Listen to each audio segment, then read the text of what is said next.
The rain didn't just fall, it hunted me. It chased me down the I-95 corridor from Virginia to Chicago, hammering my windshield with a vengeance that felt personal.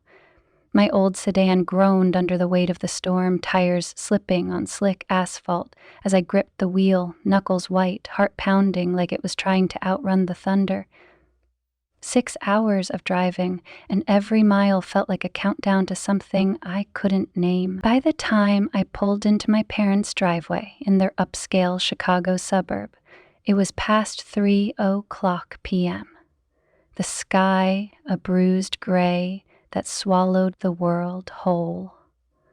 The headlights barely cut through the mist, and the porch light of their sprawling colonial flickered like a weak pulse. I killed the engine, and for a moment I just sat there, the rain drumming a relentless rhythm on the roof. My sister Hannah's BMW gleamed in the driveway, pristine, untouched by the storm's chaos, as if the universe itself knew better than to mess with her. I glanced at the rearview mirror, catching my reflection. Dark circles under my eyes, hair plastered to my forehead, a tired 32-year-old staring back at me. "Cecilia," I whispered to myself, "get it together." I grabbed my overnight bag and the small, carefully wrapped memory box I'd spent weeks crafting, a collection of Polaroids and handwritten notes from our childhood. It was supposed to be a peace offering, a bridge to a family that felt more like a fading photograph every year. The front door creaked as I pushed it open, the familiar scent of wood polish and lemon cleaner hitting me like a slap. It wasn't home anymore. It was a stage, polished and perfect, where I was no longer cast in the leading role. "Cecilia, you made it," my mother called from the kitchen, her voice dripping with a saccharine warmth that didn't reach her eyes. She stood at the marble island, arranging a charcuterie board like she was auditioning for a lifestyle magazine. Hannah was already perched on a bar stool, her manicured nails tapping the counter, her laughter light and effortless as she bantered with Dad. She turned, her diamond engagement ring catching the light, and gave me a once-over. "God, you look like you've been through a car wash." "Long drive," I said, dropping my bag by the stairs. My sweater clung to my skin, damp from the rain, and my boots left faint mud prints on the pristine hardwood. "Hi, Dad." He barely looked up from his phone, just nodded, his glasses reflecting the glow of some stock market app. "Should've come last night. We had martinis." His tone was casual, but it carried that familiar edge, the one that always reminded me I was an afterthought. I forced a smile, my jaw tight. "Delaware traffic, 2 extra hours." Hannah slid off her stool, her heels clicking like a metronome, and gave me a hug that was more air than affection. Her fiancé, Mark, offered a handshake so firm it felt like he was closing a deal. I noticed the silver-ribboned box on the island, its glossy wrapping screaming boutique elegance, not the drugstore kind I'd used for my gift. Hannah's eyes kept darting to it, gleaming with anticipation, while Mom barely glanced at the memory box I handed her. "You didn't have to bring anything," she said, setting it beside a stack of paper towels like it was junk mail. I bit the inside of my cheek, the sting grounding me. Dinner was at 6:00, the dining room lit with candles that smelled like overpriced lavender. Hannah had changed into a silk blouse, my blouse, actually, one I'd left in a storage bin years ago. I stayed in my damp jeans and sweater, the odd one out in a room that felt curated for someone else's life. Mom served roasted lamb, Hannah's favorite, and Dad poured wine for everyone but me. "Still on that health kick, huh?" he said, chuckling as he slid a glass of sparkling water my way. I nodded, swallowing the urge to snap. The conversation flowed around me. Mark's promotion at his law firm, Hannah's plans for a destination wedding in Napa. I was a ghost at my own family's table, nodding when expected, my fork pushing food I didn't taste. Then Dad stood, clearing his throat like he was about to deliver a TED Talk. "Hannah," he said, his smile wide enough to crack his face, "your mother and I have something special for you." He lifted the silver-ribboned box and handed it to her. She gasped, her fingers deftly untying the ribbon, revealing a small velvet case. Inside was a key, gleaming under the chandelier's glow. A key? Hannah laughed, her voice a mix of delight and disbelief. To what? The house on Lakeview Drive, Dad said, his chest puffed with pride. Our family home. It's yours now. You've earned it, always the responsible one. Hannah's hand flew to her chest, tears welling as Mom beamed and Mark clapped her shoulder like she'd just won an Oscar. The room buzzed with their joy, but I felt the air thin, my pulse loud in my ears. That house, the one with my childhood bedroom, the oak tree I'd climbed, the kitchen where I'd baked cookies with Mom, was hers, just hers. Mom turned to me, her smile tightening, and for you, Cecilia. She handed me a plain white envelope, my name scrawled in faint ink, no ribbon, no flourish. I opened it, my fingers steady despite the weight in my chest. Inside was a printed job ad, administrative assistant, entry level, $35,000, 0 cents, Chicago. I stared at the paper, the words blurring. Dad chuckled, leaning back in his chair. We figured, this suits you better. Something manageable at your pace. The room tilted. I looked at the key in Hannah's hand, the address engraved. 542 Lakeview Drive. My home, my memories, hers. I glanced at the job ad again, the highlighter marks mocking me. Entry level, no experience needed, no degree required. I swallowed, my throat dry, and managed a quiet thank you. Hannah was already babbling about remodeling the kitchen, knocking out walls, while Mark sipped his wine, oblivious. They didn't notice I wasn't clapping. They didn't notice I was barely breathing. I excused myself, my legs heavy as I walked to the guest bathroom. The hallway lights flickered, casting shadows that felt alive, watching. In the laundry room I saw them, 3 cardboard boxes labeled in Sharpie, Cecilia's room, books, Cecilia's closet, Cecilia's closet, Cecilia's closet. My childhood packed away like it was trash. I locked the bathroom door, leaned against the sink, and pulled out my phone. My hands shook as I opened an email from my bank dated 3 weeks ago. Mortgage transfer confirmation. The house was now in Hannah's name, and I was listed as a co-signer, except I hadn't signed anything. The signature was perfect. Too perfect. Not mine. My father had forged it. Rage coiled in my chest, a slow burn that didn't explode but simmered, steady and dangerous.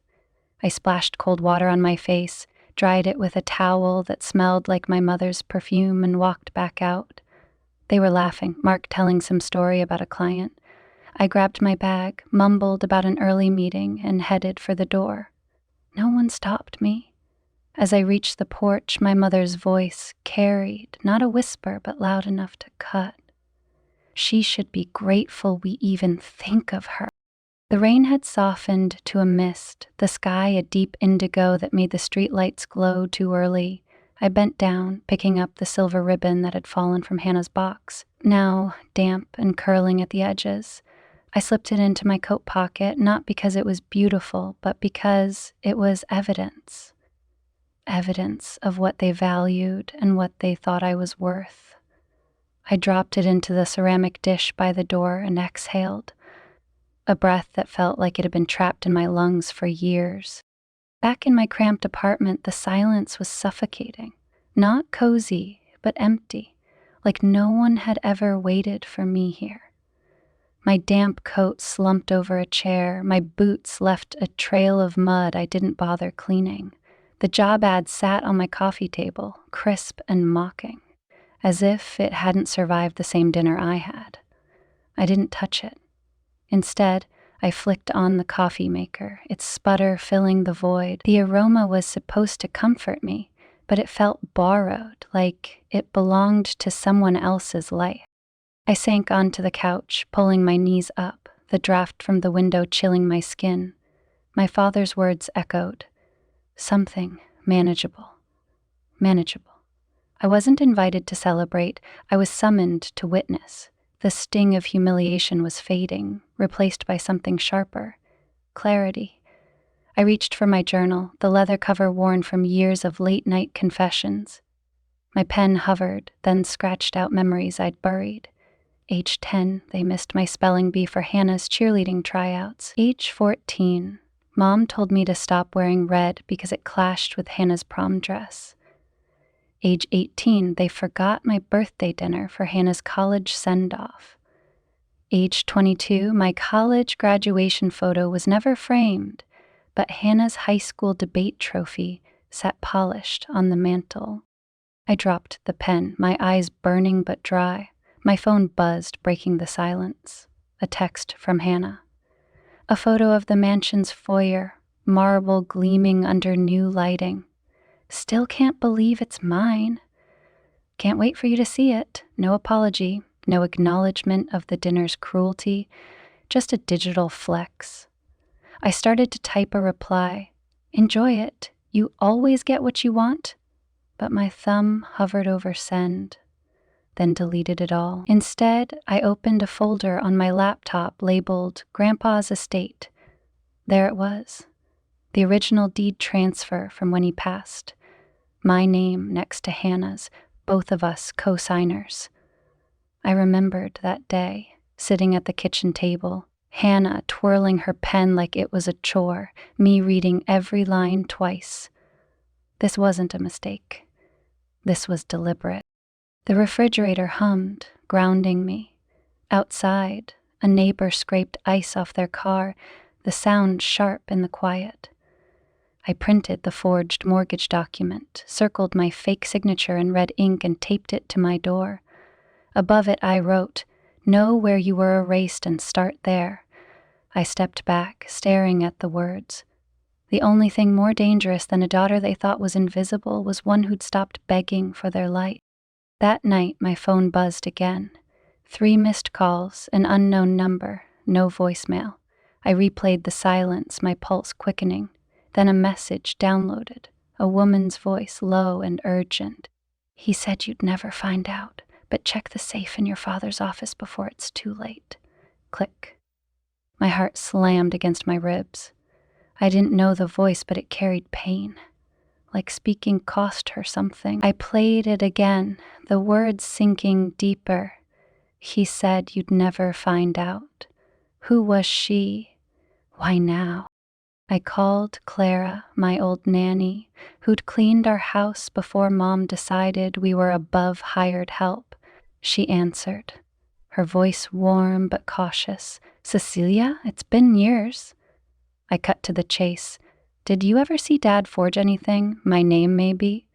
Silence stretched, then she exhaled. "Once." He was at his desk muttering, "She'll thank me later." He was rewriting something with your name on it. It didn't feel right. My skin prickled, fury rising but leashed. "Thank you, Clara," I said, quieter than I meant. Sleep didn't come. I waited, watching Mom's Instagram for her latest post, a steak tartare from some overpriced bistro, time-stamped an hour ago. They were out. I grabbed my coat, my hands steady now. The spare key was still hidden in the garden planter, untouched since my high school days. The door creaked as I slipped inside, the house dark except for the faint glow of a hallway lamp. My boots were silent on the hardwood as I moved to Dad's office. The safe was behind a false panel in the bookshelf, its combination unchanged since I was a kid sneaking pens. My fingers trembled as I dialed it, the click echoing like a gunshot in the quiet. The safe opened, revealing a stack of papers. On top was an envelope, trust reassignment Cecilia to Hannah, dated months before the dinner. Notarized, deliberate. My breath caught. Beneath it, a folded note in my grandfather's shaky handwriting. "If you're reading this, they've buried what's yours. Follow the coordinates." A string of numbers followed, scribbled like an afterthought. My heart raced. Grandpa knew. He'd seen it coming. I tucked the papers into my coat, closed the safe, and slipped out, the wind howling as I replaced the key. The betrayal wasn't the worst part. It was the lies I hadn't yet uncovered. The next morning, I rented a car and headed north to Wisconsin, the coordinates leading to Grandpa's old cabin. The road twisted through dense forest, fog so thick I could barely see 10 feet ahead. My tires skidded on gravel, the car lurching as I navigated a hairpin turn. I gripped the wheel, my pulse pounding, the isolation sinking in. What was waiting for me? The cabin appeared like a ghost through the trees, its wood weathered, porch sagging. I stepped out, the air sharp with pine and damp earth. The key was still hidden behind a loose plank, just as I remembered. Inside, the cabin was frozen in time. Dust motes swirling, a cracked mug in the sink. My boots echoed on the floorboards as I searched, my heart thudding. A loose board by the fireplace gave way, nearly collapsing under my weight, my leg catching painfully in the gap. I freed myself, breath ragged, and found a black folder and a cassette recorder. My fingers hesitated, then pressed play. Grandpa's voice crackled through. "Cecilia, if you're hearing this, they've erased you. I left you something only you can claim. You have 30 days. The tape clicked off, leaving me in a silence so heavy it felt like it could crush me. I wasn't just fighting for a house. I was fighting for everything they'd stolen, my name, my place, my truth. The cassette recorder's silence lingered like a held breath, the cabin's stillness pressing against my skin. My grandfather's voice, raspy but resolute, echoed in my mind. 30 days. 30 days to reclaim what was mine, to unravel the lies my family had woven into legal documents and silver ribbons. I sat on the creaking floor of the Wisconsin cabin, the black folder open in my lap, its notarized letter staring back at me. My name, Cecilia, was inked as the sole heir, not just to the Chicago mansion, but to a Colorado cabin I'd never known existed. My chest tightened, not with fear, but with a fire I hadn't felt in years. This wasn't just about property. It was about proving I wasn't the ghost they'd made me. I tucked the folder and recorder into my bag, my hands steady despite the ache in my leg from the near-collapsing floorboard. The coordinates had led me here, but the note's cryptic promise, "follow them," felt like a map with half the landmarks erased.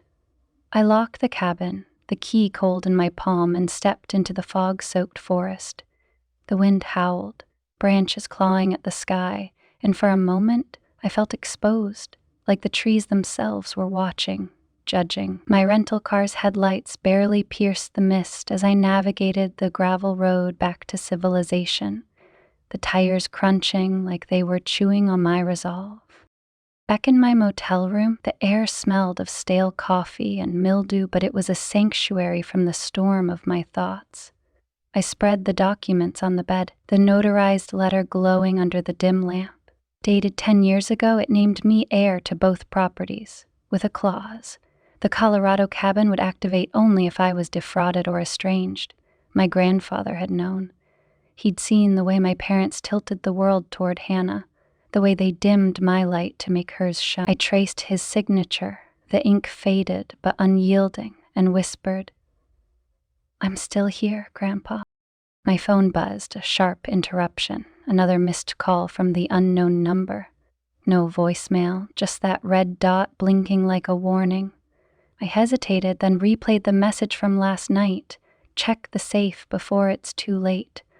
The woman's voice, urgent and pain, gnawed at me.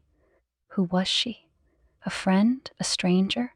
Someone who'd watched my erasure and finally broke? I dialed back, but it went straight to a generic voicemail. My pulse quickened, the silence louder than the call itself. I booked a flight to Colorado before dawn, the decision sharp and final. The documents were my armor, tucked close to my chest as I boarded a red-eye to Durango. The plane hit turbulence an hour in, the cabin shaking like it was trying to spit me out. I gripped the armrest, my heart slamming as a tray cart rattled loose in the aisle, nearly clipping my seat. The passenger next to me, a grizzled man in a flannel shirt, muttered, "Rough skies tonight." I nodded, my jaw tight, but the chaos felt fitting, like the universe was testing me, daring me to keep going. Durango greeted me with a sunrise that bled red across the cliffs, a stark contrast to Chicago's gray sprawl. The rental car, a beige sedan that reeked of lemon wipes, carried me to a no-frills motel on the edge of town. I barely unpacked before heading to the law office of Raymond G. Eldridge, Esquire, its faded brick facade sandwiched between a hardware store and a florist with wilting roses. The door creaked as I stepped inside, the air thick with dust and old paper. Raymond looked up from his battered oak desk, his glasses sliding down his nose. "Well," he said, standing slowly. "Cecilia, I thought I'd never see you again." His recognition caught me off guard, warmth blooming in his weathered face. "You look like your grandfather when he was pissed about something. Same fire in your eyes." I managed a small smile, the first real one in days. He always said I was stubborn. Raymond gestured to a chair, and I sat, my hands folding to hide their tremor. He pulled a sealed envelope from a drawer, my grandfather's handwriting unmistakable. "Only if she come. He left this 7 years ago," Raymond said, his voice low. "Said he had a bad feeling when Hannah got tight with your mother. Told me this would explain what he couldn't say in person." My fingers shook as I broke the seal. Inside was an amendment to the trust, notarized and stamped, naming me sole heir to the Chicago mansion and a Colorado cabin purchased when I was 16. I blinked, the words blurring. A second property? Raymond leaned back, his chair creaking. The Colorado place was bought under a guardianship clause. It activates if you're defrauded or estranged. Given what they did, you've got a case, but we'll need evidence, a witness, a handwriting expert for the forged documents. The weight of his words settled like a stone. I tucked the envelope into my bag, my mind racing. "Who else knows about this?" I asked. Raymond's eyes narrowed. "Nobody, unless your family's been careless, but they're not sloppy. This was surgical." I nodded, the fire in my chest flaring. This wasn't just about a house anymore. It was about rewriting the story they'd scripted for me. A story where I was the footnote, the afterthought, the daughter who didn't matter. We walked to a nearby diner, the kind where the coffee tastes like regret and the waitress calls you "hon" without looking up. Raymond ordered black coffee. I asked for tea, the steam fogging my glasses as I stirred it slowly. "Why now, Cecilia?" he asked, his voice gentle but probing. "Why fight after all these years?" I looked at the table, the words forming slowly, because I spent too long believing I was crazy for feeling unwanted. I let them tell me I was overreacting, imagining it all. But I wasn't, and I owe it to the girl I was to prove she wasn't invisible. Raymond nodded, a quiet understanding in his eyes. "You were always watching, even as a kid. You caught details nobody else did." He slid a fresh copy of the trust amendment across the table. "If you're ready, we can start the claim this week." I took it, my hand steady now, the paper solid in my grip.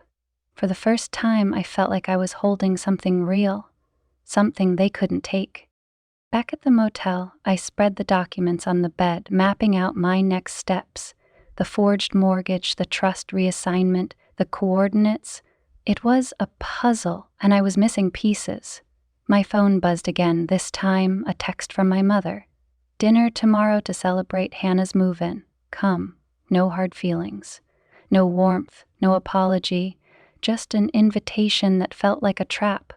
I stared at it, the words cold on the screen. They wanted me to play my part, to smile and nod while they paraded their victory. I didn't reply.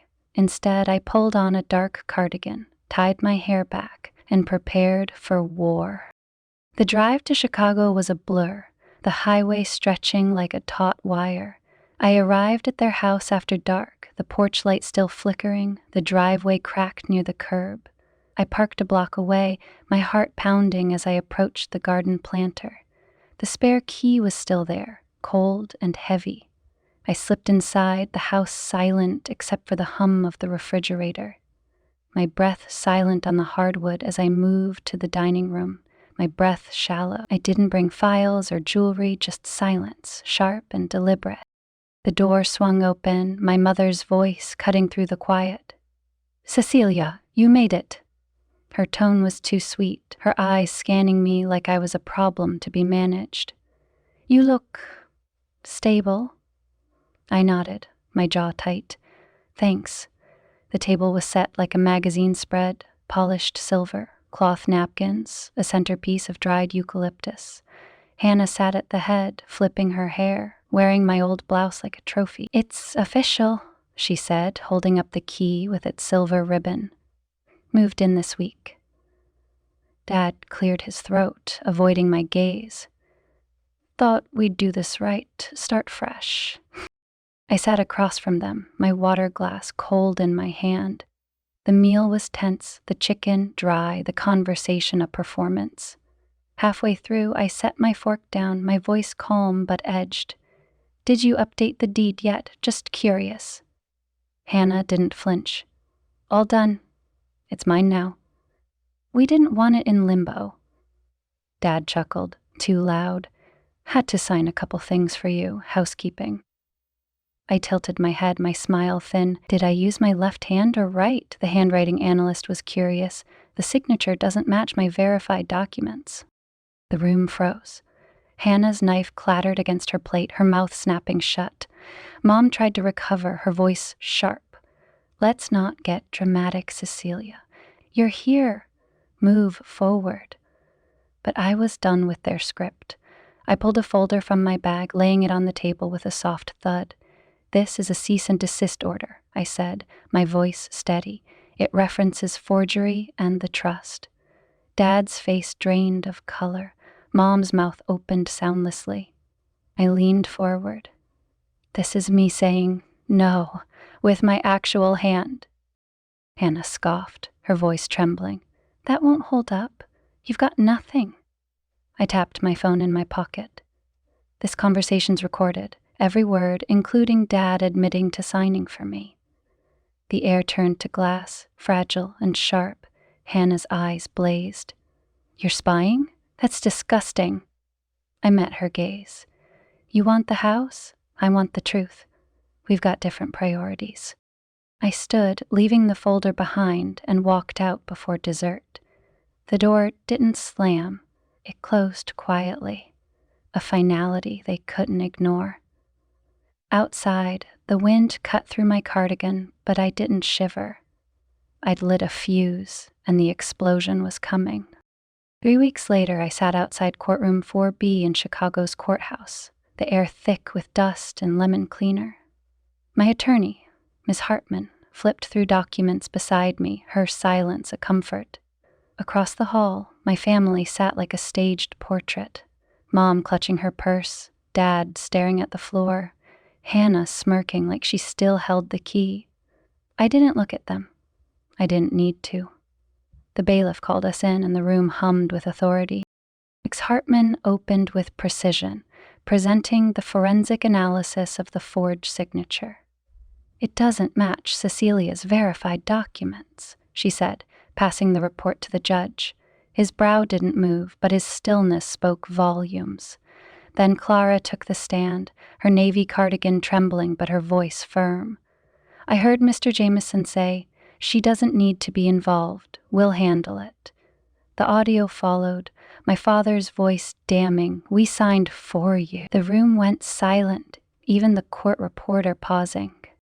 When my turn came, I stood, my knees steady. I never authorized the transfer. I never signed. I wasn't even told. I handed the judge the trust amendment, my grandfather's final clause naming me heir to both properties. The opposing counsel stumbled, claiming the document was superseded. The judge's voice was gravel. It wasn't. Forging a signature in an estate matter is no oversight. He tapped his gavel. Cecilia is the sole heir retroactively. Defendants vacate within 30 days. My family didn't move, their faces pale, Hannah's smirk gone. I walked to their table, pulling the silver ribbon from my bag and setting it between them. It wasn't for them. It was for me. I left the courthouse, my heels clicking on linoleum, the evening sky soft and clean. I didn't need their apologies. I'd walked out owning what they'd tried to steal. 2 months later, I woke to the sound of pines whispering outside my Colorado cabin.